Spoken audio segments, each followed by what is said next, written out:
Direto ao plenário, sessão da tarde de hoje ao vivo, direto do plenário. Ministro Dias Toffoli, presentes à sessão, os senhores ministros Marco Aurélio, Ricardo Lewandowski, Carmen Lúcia, Luiz Fux, Rosa Weber, Roberto Barroso, Edson Fachin e Alexandre de Moraes. Ausentes, justificadamente, os senhores ministros Celso de Mello e Gilmar Mendes. Procurador-Geral da República, doutor Antônio Augusto Brandão de Aras e Vice-Procurador-Geral da República, doutor José Bonifácio Borges de Andrada. Abriu-se a sessão às 14h27, sendo lida e aprovada a ata da sessão anterior. Pergunto se há alguma observação a ser feita. Não havendo, declaro a ata aprovada. Informo a Vossas Excelências que estão presentes neste plenário alunos das seguintes instituições de ensino: Universidade Brás Cubas, de Mogi das Cruzes, Estado de São Paulo, e Universidade Católica do Rio de Janeiro, Estado do Rio de Janeiro. Sejam todos muito bem-vindos.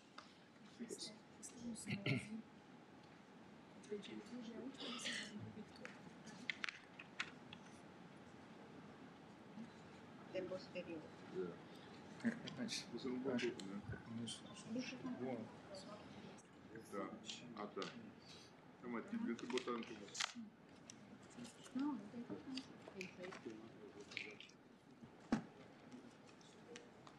Ele é computado como agora.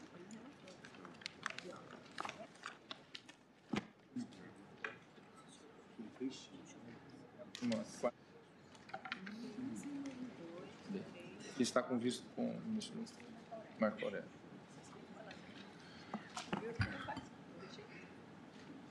Vou apregoar para continuidade de julgamento. São 5 feitos juntos. 5 feitos para continuidade de julgamento. Embargos de declaração na ação direta da inconstitucionalidade 2028, procedente de Distrito Federal, sendo relatora a ministra Rosa Weber. Embargante Confederação Nacional de Saúde, Hospitais e Estabelecimentos de Serviços. Após o pregão destes embargos de declaração, pediu vista dos autos o ministro Marco Aurélio. Após o voto da ministra relatora, pediu visto o ministro Marco Aurélio. Isso nesses embargos de declaração e também nos embargos de declaração na ação direta 2036, o mesmo na embargo de declaração na ação direta de inconstitucionalidade 2228 e também nos embargos de declaração na ação direta de inconstitucionalidade 2621. Nesses 4 feitos, o ministro Gilmar Mendes não participa em razão de impedimento. Também está em julgamento conjunto, este último de relatoria do ministro Marco Aurélio, embargo de declaração no RE 566.622, tema 32 da repercussão geral. Neste, após o voto do ministro Marco Aurélio, relator, rejeitando os embargos de declaração, pediu vista dos autos da ministra Rosa Weber. Após o voto vista da ministra Rosa Weber, que divergia do ministro Marco Aurélio, relator, e acolhia parcialmente os embargos de declaração nos termos do voto formulado, no que foi acompanhado pela ministra Carmen Lúcia, o julgamento foi suspenso. Posteriormente, apregoado para julgamento em conjunto com os embargos de declaração já referidos, após o pedido de vista dos autos nos embargos, a continuidade desse julgamento foi suspenso para exatamente a continuidade em conjunto. Então, passo a palavra ao ministro Marco Aurélio para o voto. Presidente, vou resumir o pronunciamento. Faço um histórico sobre a jurisprudência do tribunal, sobre os pronunciamentos nas ações mencionadas por Vossa Excelência e concluo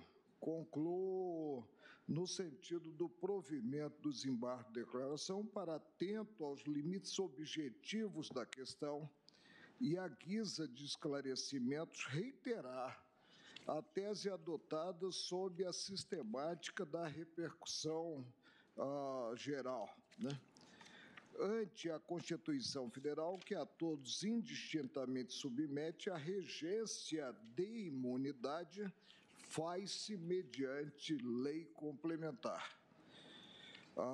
Se cogita na espécie realmente de requisitos para alcançar-se o benefício constitucional, ou seja, a imunidade, e não apenas de procedimento. Nesse sentido, é o meu voto e farei juntada ao processo. Em conclusão, Vossa Excelência acolhe os embargos para esclarecimentos. Sim. Assim, eu posso anotar o voto de Vossa Excelência. Na sequência, portanto, tanto nos embargos de declaração, que são 4 de relatoria da ministra Rosa Weber, quanto nos embargos de declaração no RE de relatoria do ministro Marco Aurélio, colho agora o voto do ministro Alexandre de Moraes. Senhor presidente, Pois não.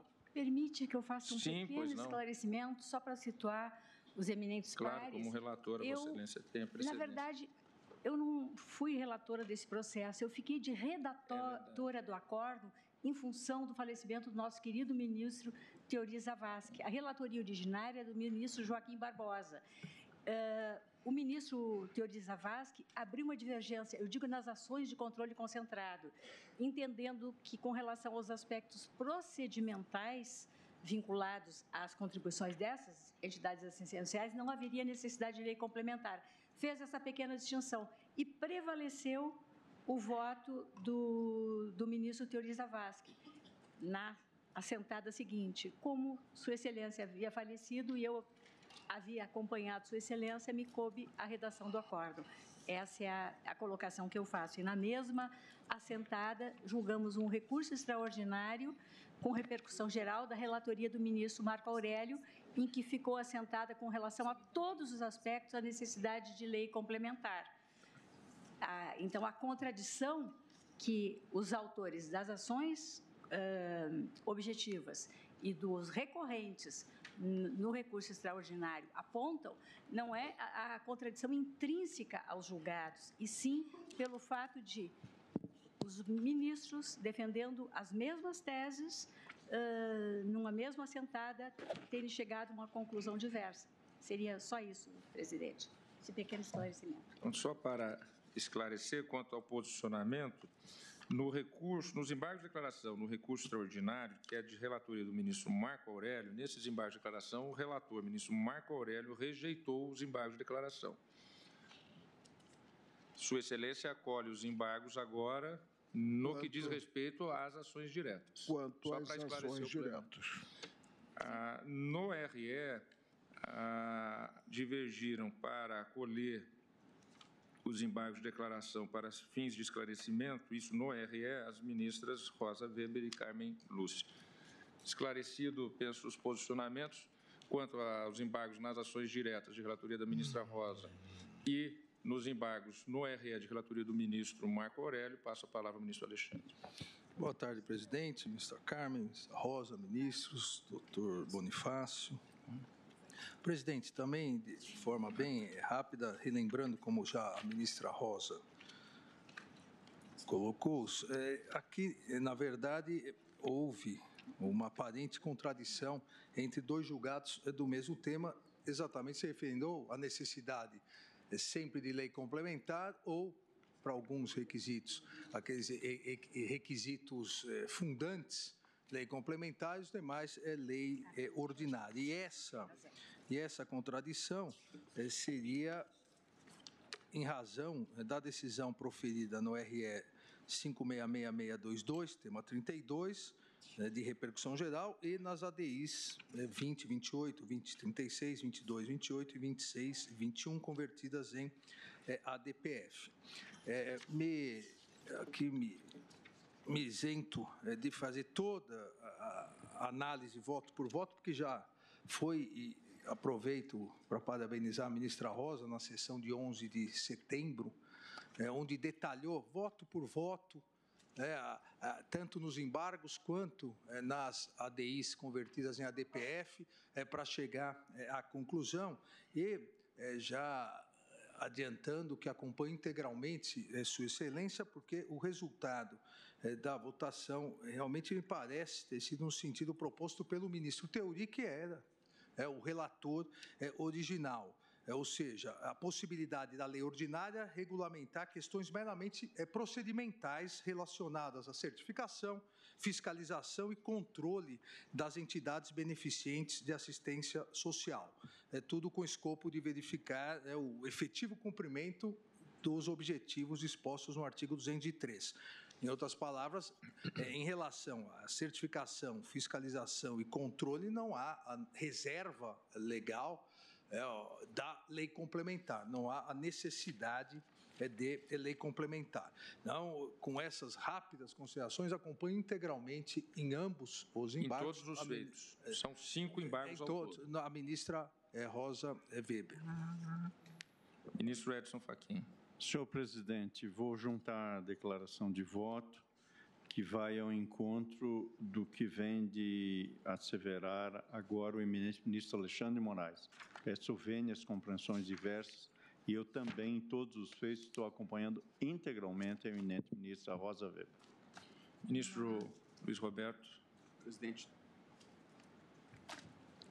também eu estou votando na linha da ministra Rosa Weber para reconhecer a aparente contradição, considerar constitucional o SEBAS e reafirmar, porque eu não mudei de opinião, o entendimento de que os aspectos procedimentais das imunidades podem estar previstos em leis ordinárias, enquanto os que estabelecem condições para a fruição material da imunidade é que devem estar previstos em lei complementar.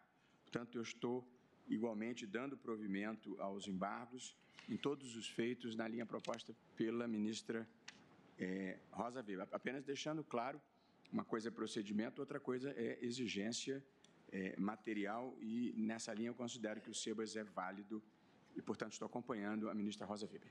Agradeço, ministro Luiz Roberto. Ministro Luiz Fux. Eu também estou na mesma linha, fazendo a distinção de requisitos materiais e requisitos procedimentais, acompanhando a ministra Rosa Weber. Ministra Carmen Lúcia, já votou, mas falta votar no RE. Ministra Carmen Lúcia. Também estou acompanhando a ministra Rosa Weber. Pois não.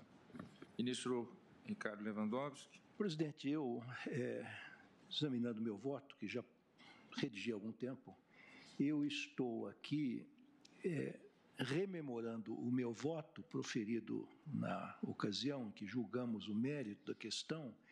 Também verifico que faço uma distinção entre aquilo que diz respeito à imunidade e o que trata de aspectos procedimentais. E, nesse aspecto, eu também entendo que basta lei ordinária. E eu estou concluindo, dizia eu naquela ocasião, exatamente na mesma linha do ministro Teori Zavascki. Então, senhor presidente, estou votando no seguinte sentido: em relação à parte dispositiva do voto que proferi no RS 566622 do Rio Grande do Sul, eu estou acolhendo os embargos para esclarecer que a adoção da tese sustentada pelo ministro Teori Zavascki faz com que a minha manifestação seja no sentido do provimento do recurso interposto pela sociedade beneficente de Parobé, e assim acompanha a maioria. Então, estou dando provimento, acolhendo os embargos para prestar um esclarecimento. Para prestar esclarecimentos. Sim.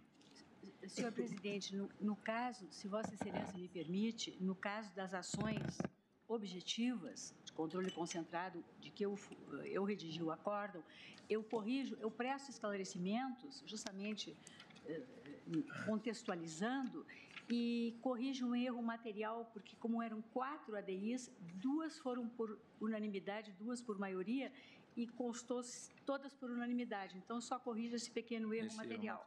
Né? Já com relação aos embargos de declaração no recurso extraordinário, eu acolho em parte para, com todo o respeito, sanando os vícios identificados, assentar a constitucionalidade do artigo 55.2 da Lei 98.12 de 99, adequando as ações de controle concentrado, e extirpar ambiguidades, conferindo à tese relativa ao tema 32 da repercussão geral a seguinte formulação: a lei complementar é forma exigível para a definição do modo beneficente de atuação das entidades de assistência social contempladas pelo artigo 195, parágrafo 7º da Constituição Federal, especialmente no que se... Acompanha a ministra Rosa no RE. Eu também, pedindo vênia ao ministro Marco Aurélio, em todos os feitos acompanho o voto da ministra Rosa Weber. E eu proclamo, então, que no recurso extraordinário, por maioria, acolheram os embargos de declaração, vencido o ministro Marco Aurélio, relator, prevalecendo o voto da ministra Rosa Weber no seguinte sentido: redações que lhe foram dadas pelo artigo 5º da Lei nº 9.429, de 1996, e pelo artigo 3º da medida provisória número 2.187, 13ª edição 2001, e segundo, a fim de evitar ambiguidades, conferir à tese relativa ao tema número 32 da repercussão geral a seguinte formulação. Abro aspas. A lei complementar é forma exigível para a definição do modo beneficiente de atuação das entidades de assistência social contempladas pelo artigo 195, parágrafo 7º da Constituição Federal, especialmente no que se refere à instituição de contrapartidas a serem por elas observadas. Quanto aos embargos de declaração nas ações diretas de inconstitucionalidade em julgamento conjunto, vencido parcialmente o ministro Marco Aurélio, por maioria, acolheram parcialmente os embargos de declaração sem efeito modificativo para 1. Sanado erro material, excluir das emendas das ações diretas de inconstitucionalidade 2028 e 2036 a expressão, abro aspas, ao inaugurar a divergência, fecho aspas, tendo em vista que o julgamento dessas duas ações se deu por unanimidade. E segundo, prestar esclarecimento nos termos da fundamentação.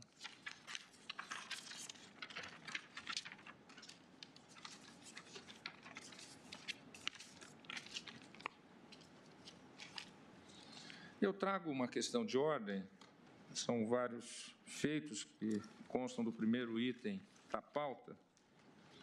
Fiz chegar a Vossas Excelências o voto e uma tabela também que fora preparado pelo gabinete do ministro relator, ministro Gilmar Mendes. A questão de ordem é em razão da necessidade de o plenário deliberar sobre a proclamação do resultado. Haja vista que o julgamento se deu no plenário virtual, concorrentes que se formaram, e então, para fins de proclamação, eu entendi por bem trazer ao plenário aqui para, conjuntamente com Vossas Excelências, definir qual o resultado a proclamar. Penso que isso ocorrerá no futuro em outras ocasiões em que tiverem votos diferenciados proferidos no plenário virtual. Ministro Marco Aurélio. Presidente, eu tenho sustentado que não cabe em um mesmo julgamento já concluído na sessão virtual mesclar-se esse julgamento, alterando-se talvez o resultado já alcançado na virtual, né, com a sessão presencial. Não, eu não estou reabrindo o embrulho. Eu estou trazendo qual resultado proclamar. Mas se chegou a um resultado na sessão virtual. Sim, exatamente é o que eu vou trazer. Não sei se foi provimento ou desprovimento. Eu vou relatar exatamente. Mas eu não estou apregoando para julgamento. Eu estou apregoando para uma questão de ordem relativamente à proclamação. E o objetivo qual seria? Ter-se a modulação? O resultado da minha proposição. Não se alcançou a percentagem na sessão virtual. Portanto, não houve modulação. Mas nós vamos dar o dito pelo não dito e implementar essa modulação na presencial. Eu ainda não proferi a insegurança jurídica, graça. Ainda não preferi. Eu vou proferir o voto, mas antes eu preciso apregoar os feitos, né? Como eu disse, os feitos estão sendo apregoados não para julgamento, mas sim para uma formulação que a presidência, responsável pela proclamação em razão de julgamentos, ficou em dúvida quanto à forma de proclamar, humildemente em dúvida. Embargos de declaração, nos embargos de declaração, no recurso extraordinário 638.115, procedente do Ceará, relator ministro Gilmar Mendes, embargante Francisco Ricardo Lopes Matias e outro, embargados União e vários interessados. Segundo os embargos de declaração, nos embargos de declaração no RE 638.115, terceiros embargos de declaração nos respectivos no respectivo RE, quartos embargos de declaração, quintos embargos de declaração, sextos embargos de declaração, sétimos embargos de declaração, oitavos embargos de declaração, todos no mesmo RE 638.115, de gratuidade do ministro Gilmar Mendes, nonos embargos de declaração, nos embargos de declaração no recurso extraordinário 638. Do plenário virtual, esta presidência assim assentou a ata de julgamento em razão das extensões dos votos proferidos e para análise do quórum de modulação dos efeitos, a proclamação do resultado desse julgamento será feita em plenário presencial. Isto em decisão de sessão virtual de 11 de outubro de 2019 a 17 de outubro de 2019. Por isso que quem traz o tema é a presidência, não é o ministro relator, porque o julgamento realmente já se findou. Questão de ordem. Memória do julgamento, item 1. Os presentes embargos foram analisados pelo plenário do Supremo Tribunal Federal em sessão virtual de 11 de outubro a 17 de outubro. Porém, em razão da extensão dos votos proferidos e da necessidade, a meu ver, devido à vênia de quem entender diferentemente, de se analisar o quórum requerido para se proceder à modulação dos efeitos da decisão, entendi adequado fazer a proclamação do resultado desse julgamento em sessão presencial. Para tanto, rememoro os votos proferidos na sessão virtual. Capítulo 1. Quintos recebidos em razão de decisão judicial transitada em julgado. Acolhem parcialmente os embargos de declaração com efeitos infringentes os ministros relator Gilmar Mendes, Dias Toffoli, Celso de Mello, Marco Aurélio, Ricardo Lewandowski, Carmen Lúcia, Edson Fachin e Alexandre de Moraes, reconhecendo como indevida a cessação imediata do pagamento dos quintos, fundado em decisão judicial transitada em julgado, vencida a ministra Rosa Weber, que rejeitava os embargos. Capítulos 2 e 3. Quintos recebidos em virtude de decisões administrativas ou por decisão judicial não transitada em julgado.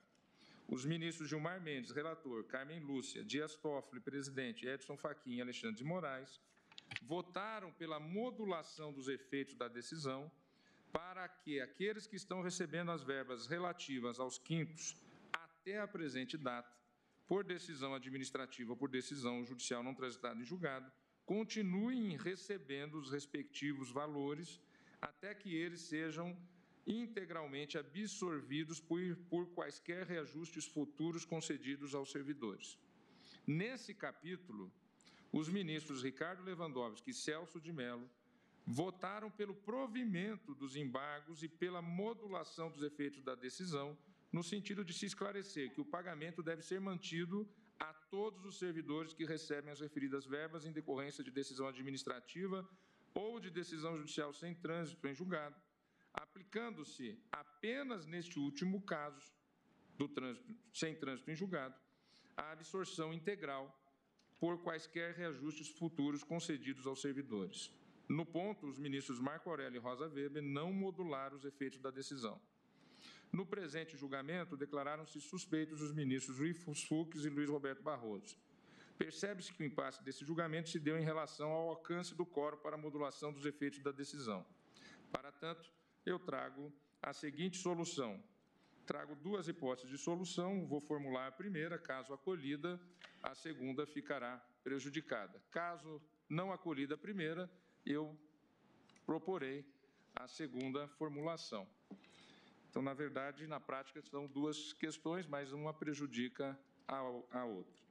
A modulação dos efeitos da decisão como técnica de tutela da segurança jurídica e da proteção das expectativas legítimas dos jurisdicionados. A modulação dos efeitos da decisão consiste em técnica decisória da jurisdição constitucional que se assenta em dois princípios fundamentais, segurança e justiça. Além disso, como esclarece em doutrina o ministro Luiz Roberto Barroso, ao dosar os efeitos retroativos de sua decisão, o STF realiza uma importante ponderação entre a norma constitucional violada e as normas constitucionais que protegem os efeitos produzidos pela lei ou ato normativo inconstitucional. Cito a fonte. Essa técnica permite que o STF module os efeitos do pronunciamento judicial nas hipóteses de alteração de jurisprudência pacífica, alteração de posição adotada em precedente qualificado ou declaração de inconstitucionalidade, quando em jogo a tutela dos relevantes valores da segurança jurídica, do interesse social de excepcional relevo e da proteção da confiança legítima. De acordo com a lição do ministro Gilmar Mendes, terá significado especial a proporcionalidade em sentido estrito como instrumento de aferição da justeza da declaração de inconstitucionalidade com efeito de nulidade, tendo em vista o confronto entre os interesses afetados pela lei inconstitucional e aqueles que seriam eventualmente sacrificados em consequência de inconstitucionalidade. Cito a fonte. No direito comparado, países como Estados Unidos da América, Alemanha, Áustria, Itália, Portugal e Espanha se valem dessa relevante técnica decisória para harmonizar valores constitucionais quando um pronunciamento judicial implica em mudanças bruscas da jurisprudência ou impacta sobremaneira a sociedade. Na experiência constitucional brasileira, a modulação dos efeitos da decisão se dá em 4 situações neste tribunal, ao meu sentir. Primeira, na declaração de constitucionalidade em ação direta. Segundo, na declaração incidental de inconstitucionalidade. Terceiro, na declaração de inconstitucionalidade em ações do controle abstrato.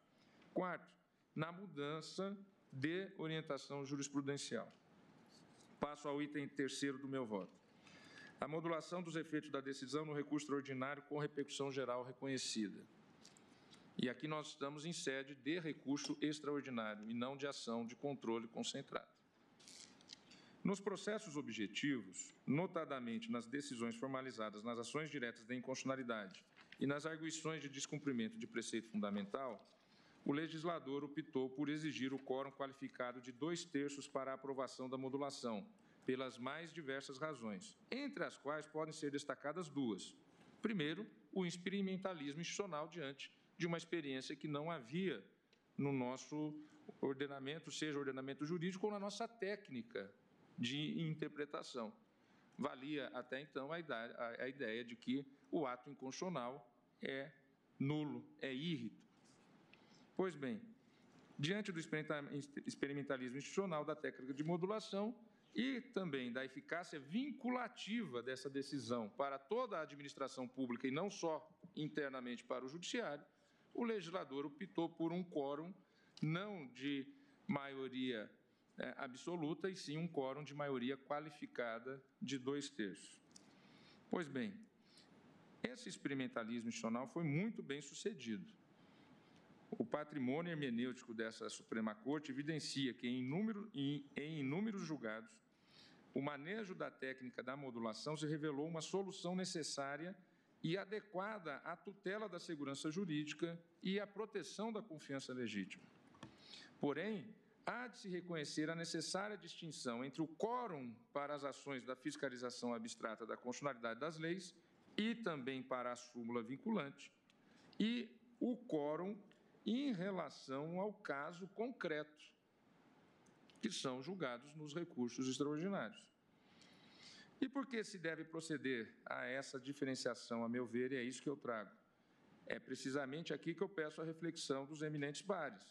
Entendo que para a súmula vinculante e as ações do controle abstrato, exige-se sim o quórum de 2/3, porque consoante explicitei, a legislação, o legislador compreendeu que a inovação na tradição da jurisdição constitucional e a vinculação da administração pública, não apenas dos atores do sistema de justiça, exigiam, em um primeiro momento, rigor maior, em razão da necessidade da estabilização do entendimento sumulado por essa Corte e do postulado da segurança jurídica.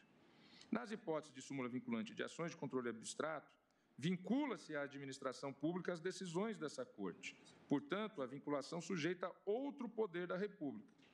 Foi exatamente por essa razão que o legislador, tanto o constituinte derivado, ao editar a emenda número 45, introduzindo a súmula vinculante com quórum de 2/3, como o legislador ordinário, ao regulamentar as ações de controle abstrato, estabelecendo o quórum de 2/3 para a modulação dos efeitos temporais das decisões proferidas por esta Corte, artigo 27 da Lei 9868/99 e artigo 11 da Lei 9882/99, impôs para essas espécies o quórum de 2/3.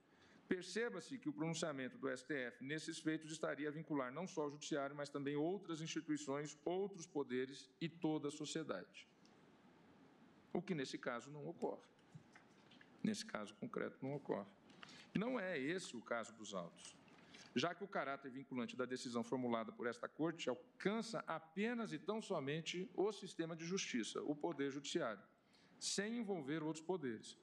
Feitas essas importantes ponderações, convém esclarecer que essa questão não é nova nessa Suprema Corte. No julgamento do RE 586.453, Sergipe, de minha relatoria, o Pleno, por maioria, assentou que se aplicaria o quórum qualificado para a modulação dos efeitos nos recursos extraordinários com repercussão geral. Isso se deu em 2013, ocasião em que fiquei vencido na honrosa companhia dos ministros Luiz Fux, Gilmar Mendes e Celso de Mello. Naquela ocasião, não participaram da votação quanto à modulação a ministra Rosa Weber e o ministro Ricardo Lewandowski. O presente caso, tal como aquele precedente, também envolve o julgamento de incidente de recurso extraordinário repetitivo, com repercussão geral de questão constitucional. Como se sabe, o incidente de resolução de recursos extraordinários repetitivos confere tratamento adequado a uma multiplicidade de recursos que sejam fundamentados em idêntica questão do direito. Em estudo dedicado ao tema dos recursos extraordinários repetitivos, o professor Alexandre Freire explica que, abro aspas, a via recursal normal exige o julgamento individualizado de cada um desses recursos. Desse modo, também no incidente de resolução de recursos extraordinários repetitivos, ocorrerá o julgamento de cada um dos recursos, mas a partir de uma mesma pauta de conduta apresentada como resultado final, fecho a citação. E cito a fonte. Pois bem, o incidente de resolução de recursos extraordinários repetitivos integra o microsistema de julgamentos repetitivos previstos, ministro Fux, no Código de Processo Civil de 2015, Código Fux, que possui como premissa que as decisões formalizadas nesse microsistema formem pautas de condutas estáveis, íntegras e coerentes. O êxito do experimentalismo institucional da técnica de modulação dos efeitos das decisões animou a comissão responsável pela elaboração do anteprojeto do novo CPC de 2015 a autorizar sua aplicação também para as decisões proferidas em recursos extraordinários repetitivos. É importante salientar e reconhecer que essa inovação se deu pela criatividade do então presidente daquela comissão, o eminente colega ministro e professor Luiz Fux, que fez constar no artigo 927, parágrafo 3º do Código de Processo Civil de 2015, a técnica da modulação dos efeitos da decisão sem a necessidade de quórum qualificado. Está no CPC, sem a necessidade de quórum qualificado. CPC esse que entrou em vigência após aquela decisão nossa de 2013, ministro Gilmar, ministra Carmen. Leio. Artigo 927. Os juízes e tribunais observarão, parágrafo 3º, na hipótese de alteração de jurisprudência dominante do Supremo Tribunal Federal e dos tribunais superiores ou daquela oriunda de julgamento de casos repetitivos, pode haver modulação dos efeitos da alteração no interesse social e no da segurança jurídica, sem exigir nenhum quórum qualificado. Percebe-se claramente que o legislador reconheceu que o experimentalismo institucional da modulação dos efeitos de decisões foi exitosamente consolidado pela cultura jurídica nacional, pela jurisdição constitucional brasileira, afastando-se, portanto, do dispositivo exigência de qualquer quórum qualificado. Essa também é a percepção da professora reconhecida jurista na área processual, professora Tereza Arruda Alvim, em notável trabalho doutrinário sobre a temática da modulação. Leio, abro aspas. Não nos parece, disse Tereza Alvim, não nos parece que haja necessidade de um quórum qualificado para que se delibere acerca da modulação do artigo 927, parágrafo 3º. A primeira razão é a ausência de previsão legal expressa, mas não a única. A nosso ver, a exigência do quórum de 2/3, feito pela Lei 9868/99, para os casos de controle concentrado, tinha sentido num contexto normativo em que a possibilidade de modulação era absolutamente excepcional, cito a fonte.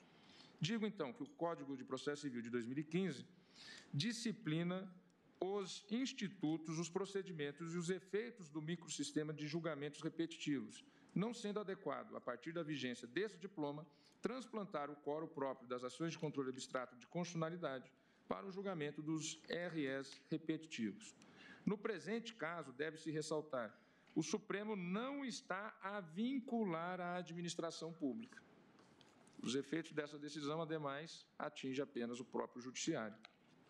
O pronunciamento do Supremo não vinculará outros poderes da República. A decisão vinculará o sistema de justiça. Essa é a essência de um pronunciamento de uma Corte Constitucional de precedentes. Friso, por fim, que essa Suprema Corte já deliberou por unanimidade no julgamento do HC 152.707, minha relatoria, que o ministro que afirma seu impedimento ou sua suspeição pode votar em eventuais questões de ordem. Isso já foi deliberado aqui pelo plenário. Pode votar em eventuais questões de ordem que versem em matéria procedimental ou de índole objetiva, relevante para outros processos da alçada do tribunal. Assim, sob essa ótica, em face da relevância da questão, mostra-se que é recomendável que todos possam participar, inclusive os colegas, a meu ver, desde já adianto, que, obviamente, se sentirem... eu entendo que tanto o ministro Luiz Roberto Barroso quanto o ministro Luiz Fux, tendo esse precedente do HC e sendo questão procedimental, não sendo a questão de método, eu entendo que suas excelências têm toda a condição de participar desta questão de ordem que trago. Ante esse quadro, proponho, como primeira solução da questão de ordem, que entendo presente a modulação dos efeitos da decisão no julgamento dos recursos extraordinários repetitivos com repercussão geral pelo quórum da maioria absoluta dos membros do Supremo Tribunal. Como voto o ministro Alexandre de Moraes. Presidente, só para esclarecimento, em virtude do caso concreto, pela maioria absoluta ou pela maioria dos ministros? Maioria absoluta. Porque nós temos uma hipótese aqui, porque foram 9. Não é maioria qualificada. A 2/3 seria qualificada. Não, sim, mas... Maioria absoluta... 6 votos sempre. Votos. Mesmo que 9 tenham participado, haveria necessidade de 6. Não sendo ação de controle concentrado. E na forma do CPC, que não exigiu quórum qualificado, eu penso que a modulação pode se dar com a maioria absoluta. Presidente, aqui duas rápidas observações. A questão primeira, essa introdução da modulação no sistema brasileiro, a partir, como Vossa Excelência colocou, da Lei 9868 e, no caso da DPF, da 9882, eu sempre entendi que a ideia foi de uma transição. É uma transição do modelo tradicional brasileiro, de que o ato inconstitucional sempre é nulo, mesmo no controle concentrado. Na verdade, o Brasil se afastou desde a emenda 16 de 65, que trouxe o controle concentrado para o Brasil, se afastou do modelo keyssiano, onde o ato constitucional é anulável. Nós trouxemos para o controle concentrado a mesma ideia do controle difuso, sempre é nulo. A partir de 99, com essas leis, se permitiu uma transição do que se esperava, talvez para o futuro, uma liberação maior. Ou seja, se adotou o critério da maioria para se declarar inconstitucionalidade, ou seja, 6, e o que eu costumo chamar, se adotou um critério da minoria para barrar a modulação. Na verdade, a maioria declara inconstitucionalidade no controle concentrado e a minoria pode barrar a modulação. Ou seja, bastam 4 votos para que se barre a modulação. O que é algo, se compararmos com os demais sistemas, onde se permite decisão aditiva, decisão substitutiva, que dá uma força maior à minoria no tocante, a minoria que eu digo do plenário, com votos divergentes, mas para evitar que seja automática uma modulação. Não previu, e Vossa Excelência colocou, não previu a legislação essa mesma modulação, essa mesma regra da maioria e minoria bloqueando nos casos específicos nos recursos extraordinários. Até porque, no recurso extraordinário, decidindo o caso concreto, a maioria já poderia colocar de cara no dispositivo, por exemplo, que dou provimento ao recurso, nesse caso concreto, para manter o pagamento decorrente e já enumerar todas as hipóteses. Não seria aí uma modulação, já seria o dispositivo do caso concreto, não haveria necessidade de depois modular, porque se decide o caso concreto com as especificidades do caso concreto e, consequentemente, também uma diferença importante a ser colocada, não há, nesse caso, efeitos vinculantes para o Poder Executivo, para a administração, como há no controle concentrado. Então, aqui, presidente, não tenho nenhuma dúvida em relação ao que acredito seja a segunda hipótese, que Vossa Excelência ainda não colocou, na questão de que, para se barrar uma modulação, mesmo no controle concentrado, para se barrar uma modulação, há necessidade de 4 votos. Eu faço o raciocínio inverso. Se é um direito da minoria, há necessidade de 8 para se modular. Se 4 barrarem, não se chega.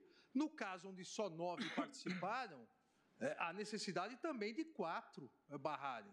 Porque senão nós poderíamos chegar, eventualmente, a um caso onde 8 participam, que é o quórum mínimo para a instalação da sessão, e um único voto poderia barrar uma modulação. Então, essa proporcionalidade, acho que, inclusive, nos controles concentrados, nas ações de controle concentrado, essa proporcionalidade deve ser feita. O mínimo de 4 votos no controle concentrado para se barrar uma modulação. Se isso fosse aplicado aqui, com 5 votos, haveria modulação. Haveria modulação nas 3 primeiras hipóteses. Mas Vossa Excelência propõe, anteriormente, uma questão mais ampla. Se nos recursos extraordinários é possível a maioria absoluta, os 6 votos. Apesar de essa questão não ter uma regulamentação maior, entendo que é possível, presidente. É possível porque não há uma previsão expressa de modulação para recurso extraordinário numa maioria qualificada de 2/3, como há para a súmula vinculante, como há para o controle concentrado. Nós, ao exigirmos sempre 2/3, nós estaríamos equiparando sempre uma repercussão geral, a modulação, a uma súmula vinculante. Consequentemente, aqui, presidente, acompanho Vossa Excelência, entendendo que a maioria absoluta é o que é necessário nos recursos extraordinários para a modulação. Presidente, eu só pediria escusas aos colegas, porque eu cometi um equívoco. Eu deveria ter colhido inicialmente o voto do ministro Gilmar Mendes, porque Sua Excelência é o relator nos feitos. E eu peço escusas à Sua Excelência, portanto... Como eu não participei do julgamento, eu só queria saber exatamente qual é a questão de ordem. É saber se o quórum de 2/3 que se aplica nas ações diretas se aplicaria também à repercussão geral. É essa a discussão? É isso, e eu estou propondo que na repercussão geral não há previsão expressa de 2/3, na forma do novo CPC não houve essa exigência. Teoria jurídica que eu fiz trazer em meu voto também aborda esse assunto, entendendo que a maioria absoluta seria o suficiente aqui nos casos de recurso extraordinário, na forma do dispositivo do parágrafo 3º do artigo 927 do CPC, em que dispõe, na hipótese de alteração de jurisprudência dominante do Supremo e dos tribunais superiores ou daquela oriunda de julgamento de casos repetitivos, e aqui é um caso repetitivo, repercussão geral, pode haver modulação dos efeitos da alteração no interesse social e da segurança jurídica. E aqui não houve nenhuma exigência de 2/3, é uma legislação posterior à legislação anterior e uma legislação posterior ao precedente que eu citei, que eu ficara vencido. Ministro Gilmar Mendes. Presidente... Me escusando de... Tá, por favor. Presidente, eu entendo... Nós já debatemos essa questão, como Vossa Excelência bem relatou, antes do advento do CPC. Debatemos, creio que, em 2 situações, uma, inclusive, em que eu também fiquei vencido na companhia honrosa do ministro Celso, também de Vossa Excelência, dentre outros. E acho que, de fato, e eu participei da redação, fui o formulador do texto pretexto da lei, do projeto da Lei 9868, o que se queria ali era fazer uma demarcação entre a declaração de inconstitucionalidade que nós praticávamos, né, com efeito de nulidade, e algo mais solene, né, com a modulação de efeito. Era até uma forma de tornar possível a modulação que já era praticada largamente em todos os sistemas de controle de constitucionalidade, inclusive no modelo paradigma, o modelo americano.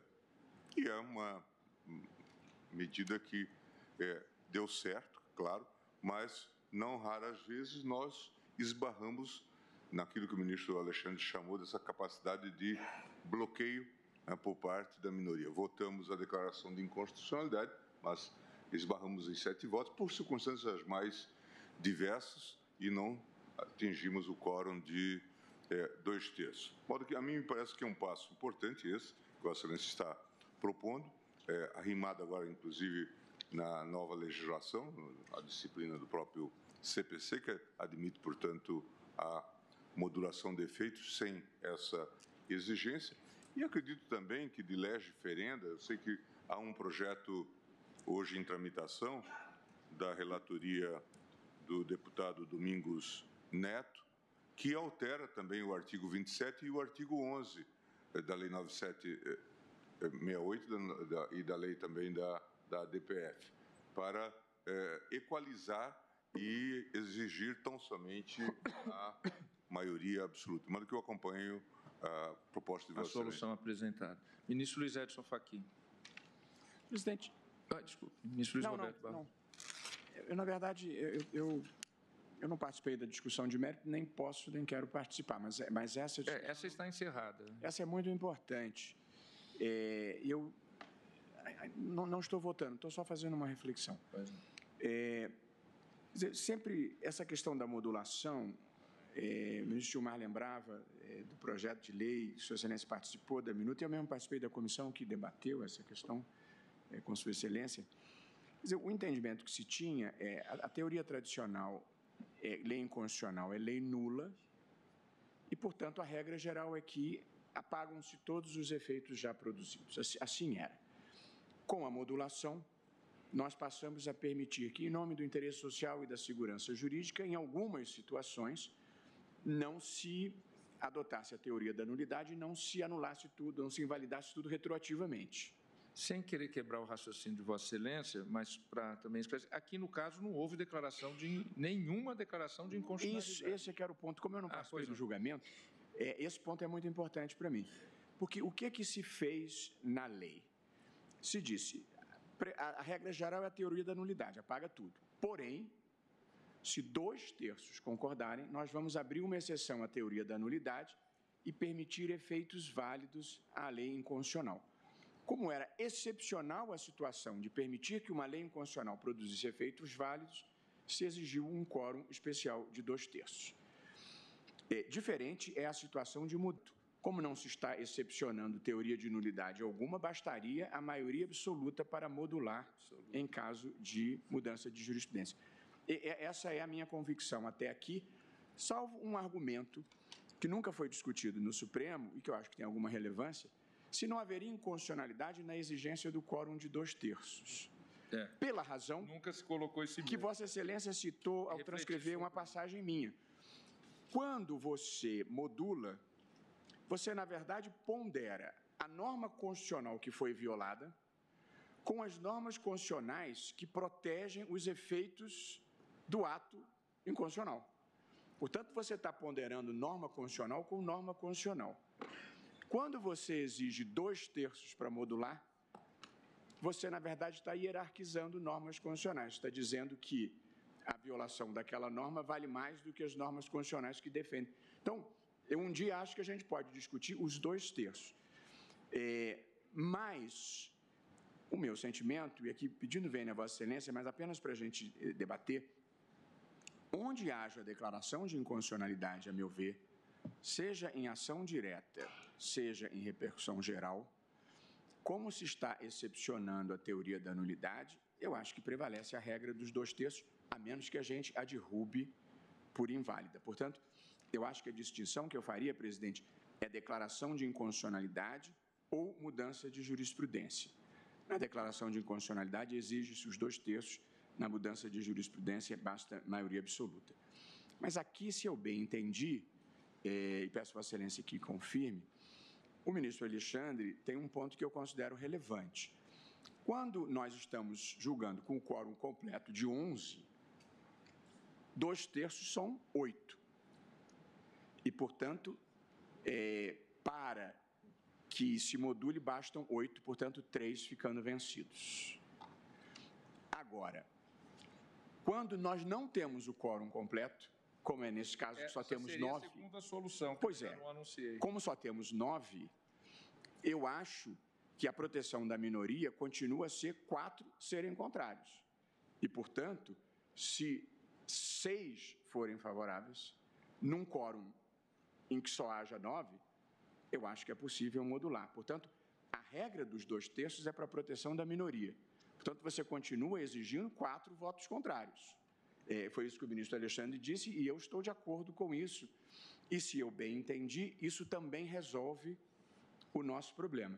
E eu prefiro esta segunda solução à solução de dizer que não se aplica os 2/3 no caso de declaração incidental de inconstitucionalidade. Bom, como entrou em debate essa segunda solução... Desculpe eu ter adiantado, mas é porque eu não queria discordar sem apontar a concordância. Então, eu vou rapidamente anunciá-la e enunciá-la. Qual seria a segunda presidente, hipótese? Só uma... No caso concreto, nesse caso, qualquer das duas soluções resolve, porque são 7 votos num caso e 6 no outro. Como eu não estou impedido no caso concreto, eu não estou preocupado com o caso concreto, estou preocupado com a tese que participaram 9 ministros no plenário virtual. Então, eu vou formular a segunda hipótese, já que está em... Aqui, na verdade, se declarou a inconstitucionalidade de uma dada interpretação. Isso que se declarou. Declarou-se inconstitucional. Não da norma. Sim, mas é de uma dada interpretação. Portanto, foi isso. Era um conjunto de normas, de medidas provisórias e... foi dada uma dada interpretação e nós dissemos que isso era inconstitucional. Portanto, nós estamos falando... Sem redução do texto, ministro? Sim. Sem redução de texto? Sim, nós dissemos que os quintos se encerravam numa dada data e não na extensão que o Tribunal de Contas e outros tribunais estavam dando. Sem declarar, sem suprimir nenhum ato normativo. Mas nem poderia ter sido porque não se adentrou em constitucionalidade de texto ou norma. Não. Mas aí eu acho que a hipótese é um pouco diferente mesmo. É um pouco diferente.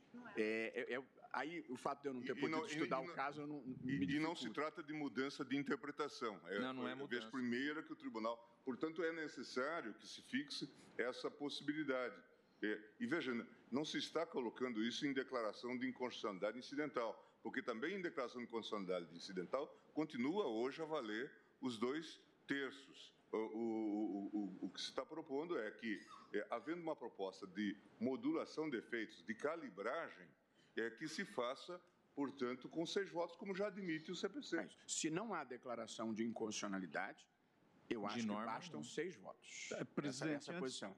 Antes que Vossa Excelência apresente a segunda solução, se Vossa Excelência e os pares me permitirem, desculpe, eu ter vou atropelado.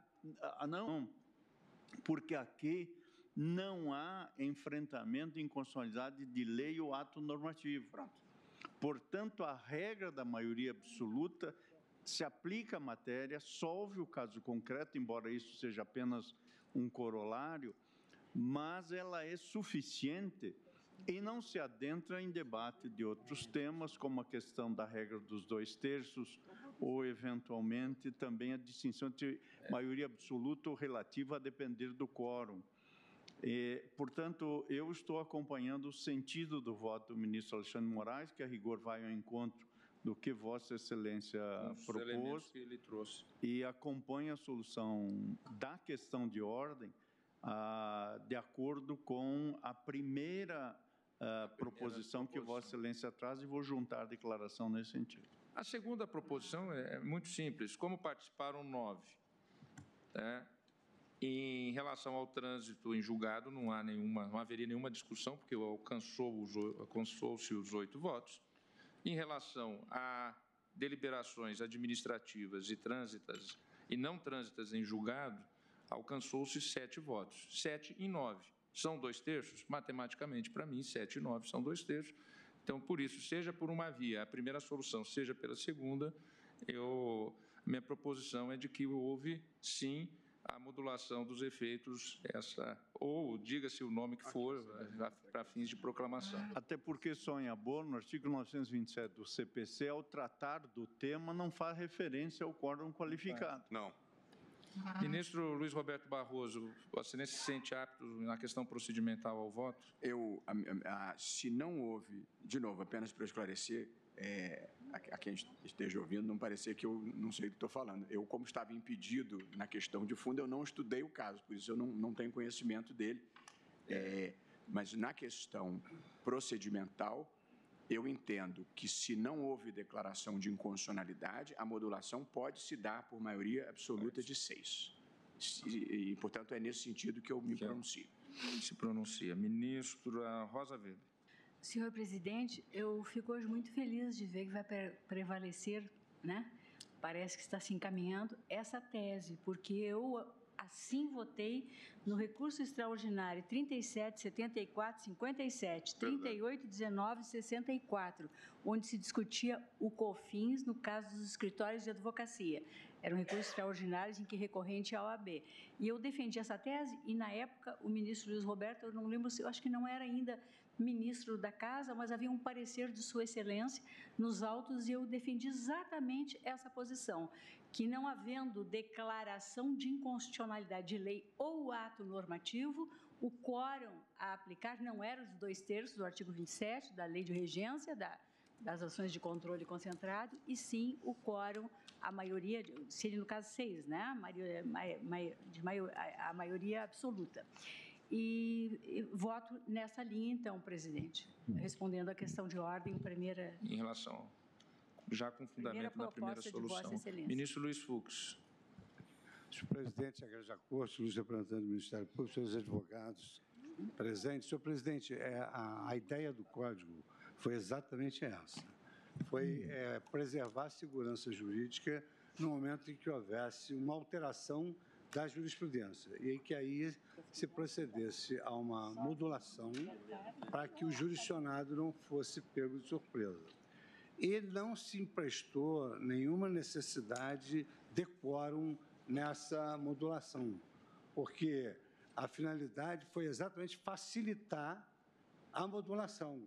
E eu verifico que aqui, muitas vezes, nós temos dificuldade de fixar uma tese, porque julga-se de uma maneira, mas não se chega na tese a esse quórum qualificado. E isso dificulta muito a fixação de tese. E hoje os tribunais trabalham com teses, porque há uma hierarquização da jurisprudência. Então, tudo quanto possa facilitar a modulação está de acordo com a ideologia do novo Código. De sorte que eu acompanho Vossa Excelência. Ministra Carmen Lúcia. Presidente, também eu acolho a ponderação e a fundamentação apresentada no sentido de que, não havendo declaração de inconstitucionalidade, é possível se adotar, então, Inclusive, eu vou deixar expresso no meu voto isso. É de todo conveniente, apenas porque, neste caso aqui, nós nem tratamos de inconstitucionalidade. Exatamente. A matéria não deixar bem claro na formulação da questão de ordem que, não havendo declaração de inconstitucionalidade de texto normativo ou ato normativo. Exatamente. Então, neste caso, nenhuma dúvida em acompanhar Vossa Excelência no sentido exatamente de permitir. Então, eu explicito que, na conclusão do meu voto, diante dos debates que ocorreram, eu vou deixar explicitado que a minha proposição de maioria absoluta nas hipóteses de julgamento, né, de recursos extraordinários em que não há declaração de inconstitucionalidade de ato normativo. Seja abstratamente, seja no caso concreto, exato, porque aí teríamos a declaração incidental. Ministro Ricardo Lewandowski. Presidente, esse esclarecimento dado por Vossa Excelência facilita muito a discussão. Nós estamos examinando um caso em que não houve a declaração de inconstitucionalidade. Simplesmente, de texto normativo. Exatamente. Simplesmente estamos alterando o entendimento relativamente a uma determinada norma e a decisões reiteradas dos tribunais. Então, eu adoto a compreensão de Vossa Excelência e também me filio à primeira tese apresentada por Vossa Excelência, com a correção agora, com adendo ou com o esclarecimento que Vossa Excelência faz. Apenas uma última observação. Eu penso que o Poder Judiciário, cada vez mais, na sociedade moderna, multifacetada, procura fazer justiça sempre que possível ao caso concreto, afastando-se dessas decisões binárias, sim ou não. E a modulação é um instituto benfazejo que permite justamente que o judiciário atinja sempre que possível ou faça justiça sempre que possível aos casos que se colocam sob seu exame. Então, com Vossa Excelência, no que diz respeito à questão de ordem apresentada em primeiro lugar. Agradeço a Vossa Excelência. Ministro Marco Aurélio. Já votei. Já votou. Ministro Gilmar já votou. Presidente, já estou acostumado a ser um soldado que marcha em sentido inverso ao da tropa. Se fosse para modular, já teriam 9 votos aqui. Vossa Excelência proferirá o 10º voto. Desculpe a picardia. Vossa Excelência apontou que trouxe a questão de ordem para ter-se a proclamação final no recurso extraordinário 638115. Digo, presidente, que há um veso no campo do gênero administração pública. A corda sempre estoura do lado mais fraco. No caso concreto, considerados os servidores. São os culpados por todas as mazelas do Brasil. Não posso concluir dessa forma, presidente. Nunca incluir como relator um processo na dita sessão individual considerado colegiado. Por que não sou favorável? Porque, em se tratando de colegiado, presume-se a troca de ideias. Presume-se que os integrantes complementem-se em termos de inteligência. Reciprocamente, isso não se verifica na sessão virtual. Tenho também, presidente, presente que não pode haver mesclagem considerado julgamento de um certo processo, de um certo recurso, da sessão virtual com a presencial. Alguma coisa está errada. E a atuação do judiciário é sempre vinculada ao direito positivo aprovado pelo Congresso Nacional. Se a regra alusiva à administração pública, segundo a qual o administrador só pode fazer o que está autorizado em lei, deve ser observada, diria, com maior razão, deve ser observada em se tratando de julgamento. Direito para mim, presidente, não concordava um colega que já integrou este tribunal, é uma ciência do normativo e tendo em vista razões de segurança jurídica em jogo, portanto, um ato normativo ou de excepcional interesse social, poderá o Supremo, por maioria absoluta, não, maioria qualificada, de 2/3 de seus membros,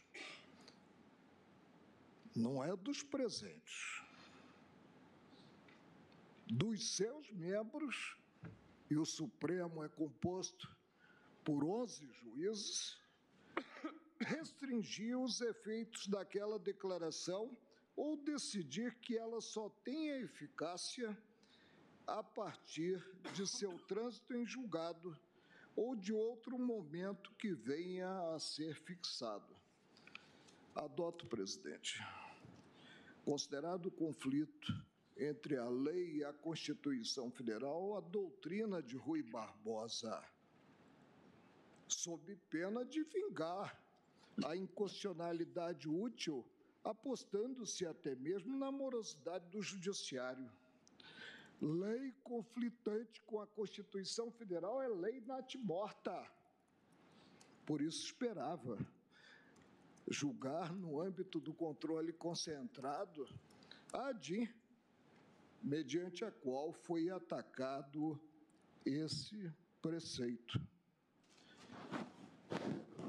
Vossa Excelência apontou que o Código de 2015 trouxe a previsão de modulação,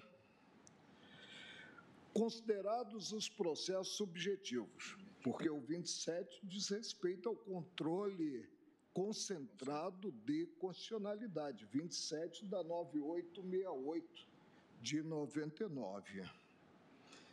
O parágrafo 3º do 927 do Código de Processo Civil revela que os juízes e os tribunais observarão, nas hipóteses de alteração de jurisprudência dominante do Supremo Tribunal Federal e dos tribunais superiores, ou daquela oriunda de julgamento de casos repetitivos,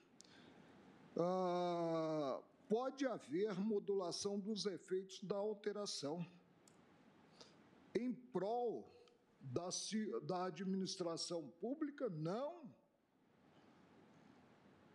Repetiu-se o que está na cláusula final do 27 da 9868 de 99, em prol do interesse social. E aqui eu penso que o interesse social milita em benefício dos servidores e não dos tomadores dos serviços desses servidores, e na da segurança jurídica.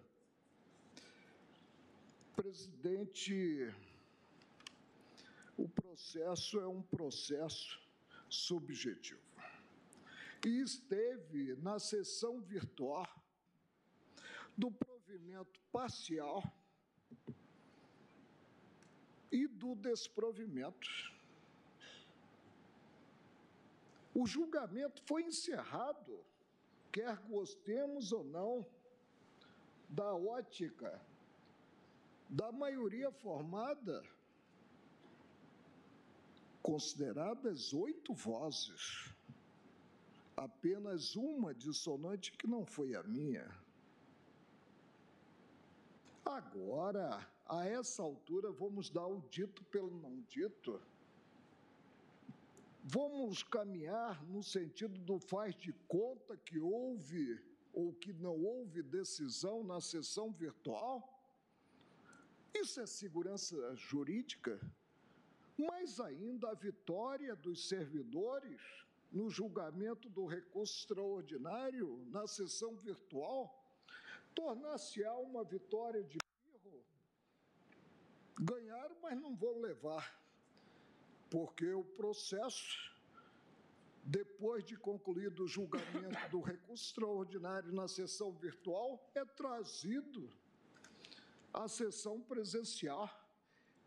E aí busca-se modificar o resultado alcançado na sessão virtual. Isso é segurança jurídica? Não, isso é insegurança jurídica.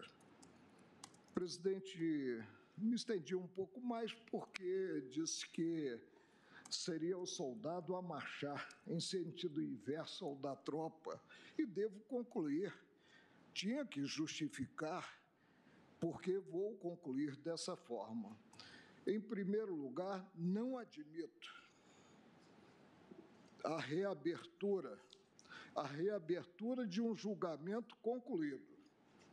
E certamente, e é algo que o tribunal precisa rever, as partes tiveram conhecimento, porque elas não têm conhecimento à medida que os votos vão sendo dados na sessão virtual, tiveram conhecimento desse resultado.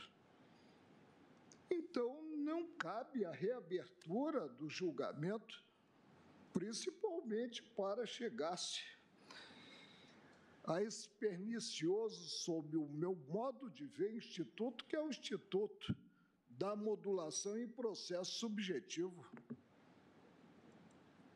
Em segundo, virtual, com sessão presencial.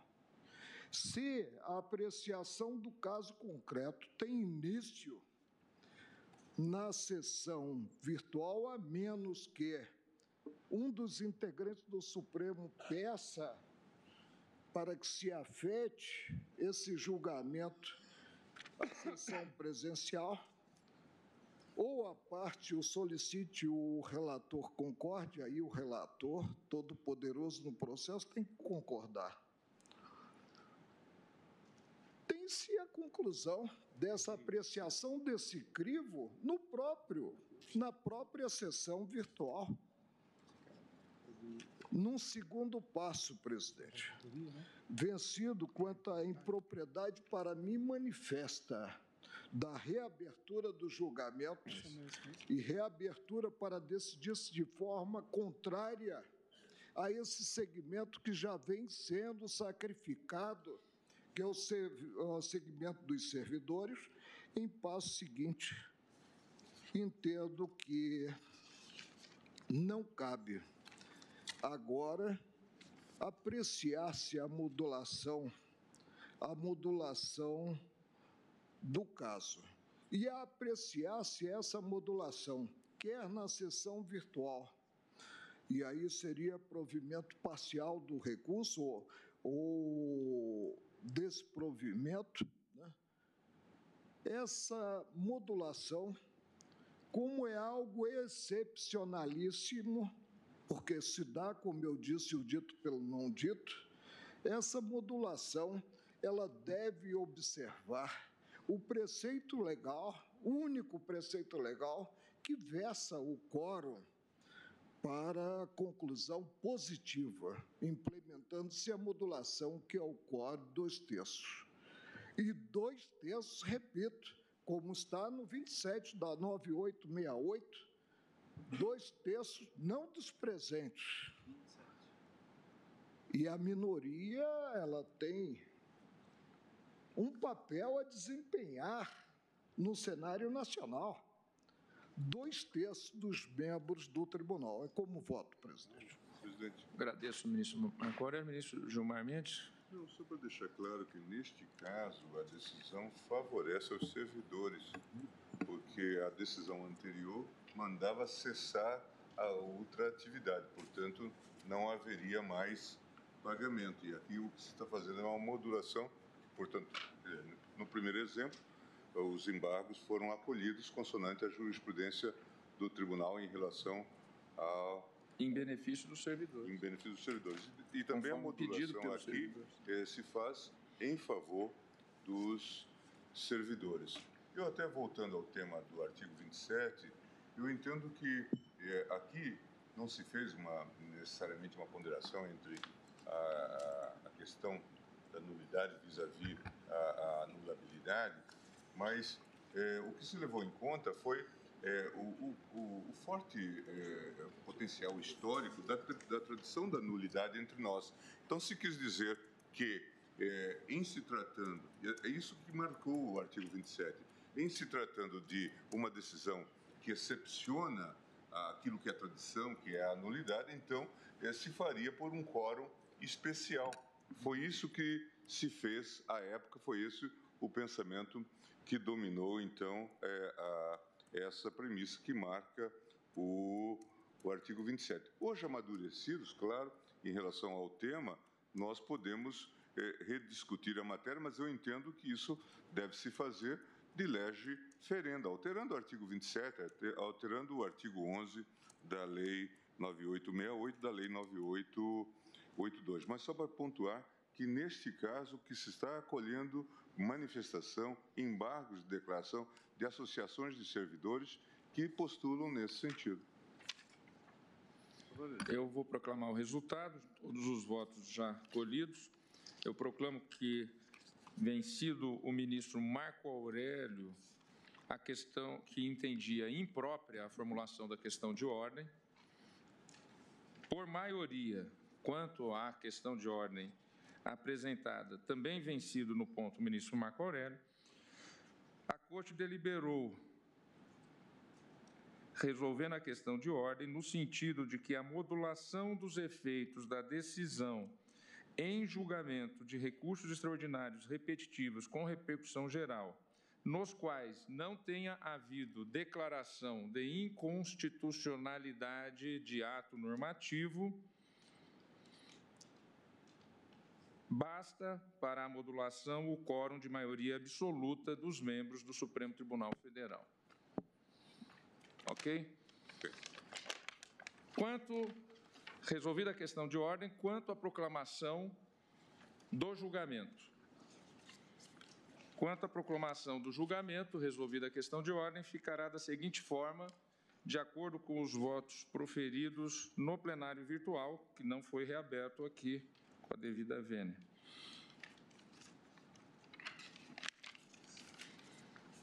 No que pertine a quintos, a proclamação é a seguinte: a Corte deliberou, primeiro,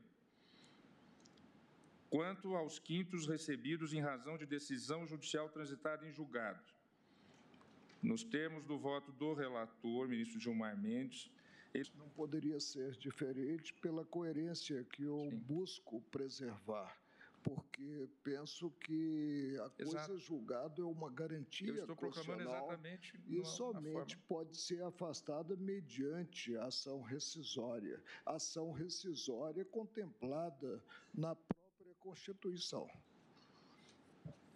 Senhor presidente, a minha fundamentação está toda no voto que eu juntei no plenário virtual. Mas, de qualquer sorte, esses são os segundos embargos de declaração. Os primeiros já haviam sido rejeitados pela Corte. E eu só faço o registro que eu os rejeitei por entender ausentes as condições de embargabilidade, né? Examinando os EDs como costumo fazer. Só isso, senhor presidente. Obrigada. Quanto aos quintos recebidos em virtude de decisões administrativas. Não, tem a decisão... Em razão de voto médio, aqui voto médio porque a posição do relator alcançou 5 votos, mas havia o voto do ministro Ricardo Lewandowski e ministro Celso de Mello em maior amplitude,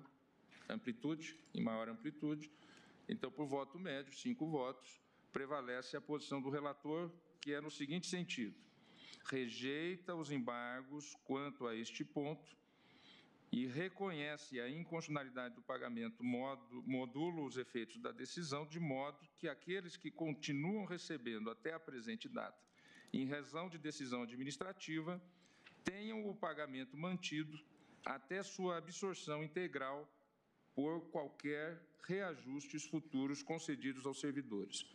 Votaram no sentido do relator ministro Gilmar Mendes, a ministra Carmen Lúcia, o ministro Dias Toffoli, o ministro Luiz Edson Fachin e Alexandre de Moraes. Ministro Ricardo Lewandowski e ministro Celso de Mello votaram pelo provimento dos embargos de declaração e por uma modulação dos efeitos em maior extensão. No ponto, ficam vencidos o ministro Marco Aurélio e a ministra Rosa Weber. O mesmo quanto à proclamação dos quintos recebidos por decisão judicial ainda não transitada em julgado. É a mesma proclamação e o mesmo resultado. Então, fica proclamada a decisão do julgamento em todos esses embargos, nos embargos de declaração no recurso extraordinário 638.115, após a solução da questão de ordem, cuja decisão já foi proclamada. Pois não, ministro Ricardo Lewandowski. Senhor presidente, apenas para entender, na verdade eu entendi, mas como nós temos aí os nossos servidores que estão para aqueles não versados, enfim, nessas...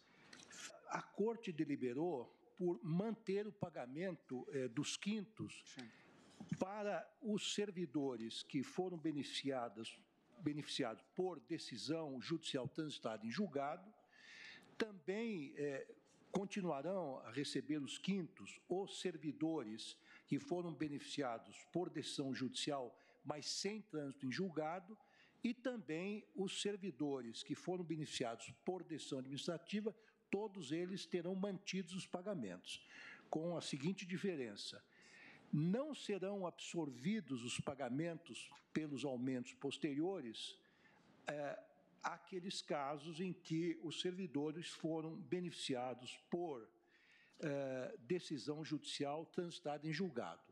Então, esses incorporaram definitivamente os quintos em seu patrimônio jurídico. Os dois casos que se distinguem deste primeiro, ou seja, decisões judiciais sem trânsito em julgado e decisões administrativas, os servidores receberão ou manterão o pagamento dos quintos, só que estes serão absorvidos pelos reajustes posteriores. Exatamente. É isso? Exatamente. Então, está bem.